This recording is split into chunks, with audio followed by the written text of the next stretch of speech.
The Cloverfield Paradox is a Netflix release directed by Julius Onah and starring Daniel Brew, Chris O'Donnell, John Ortiz, and a bunch of other people whose names I'll just butcher if I attempt to pronounce them.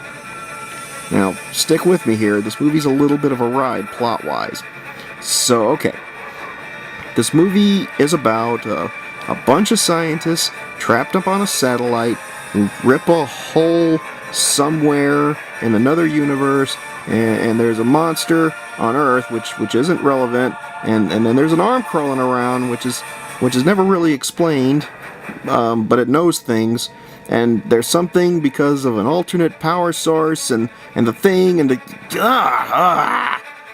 Okay, look, all jokes aside, this movie is okay, but it falls short in some areas.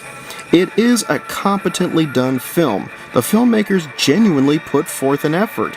It's visually interesting. The actors all do a very good job. They're all very talented. The score is atmospheric, and it manages to work with minimal set design. All very hard things to accomplish, so there is a genuine effort here. But then there's the other stuff. Story problems mostly. In the second movie, a woman is held hostage in an isolated bunker during an unknown attack on the surface. Now, this movie claims that it's going to be a link between these two, it's going to answer some questions about what all's going on. And just in my opinion, it fails at that. The kaiju from the first movie does make an appearance, but for about 4 seconds, and only really in a subplot that, if you removed it from the movie, doesn't really affect anything going on.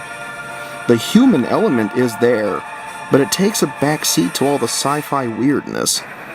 And a lot of the dialogue and conversations in this movie turn into confusing science jargon that doesn't do anything for the audience except make the characters sound like they know what they're talking about. Look, in all fairness, I can see this movie being quite enjoyable if you don't think about it too much. There's a lot of great action scenes. It looks good. The film does have genuine merit. But it's my job to be overly critical and honest about these things. It's not a terrible film, but it's far, far from being the greatest. And because of that, I have to give this movie a total grade of 3 Hawaiian shirts, which is essentially an E for effort. Who knows? Maybe when the next Cloverfield movie comes out, this will all be a matter of perspective. Maybe this movie's just another piece in the puzzle and I just can't see the whole picture yet. Well, that wraps up this janky review. Stay tuned for more stuff along the way, and remember, if you can't be fancy, be janky. See ya.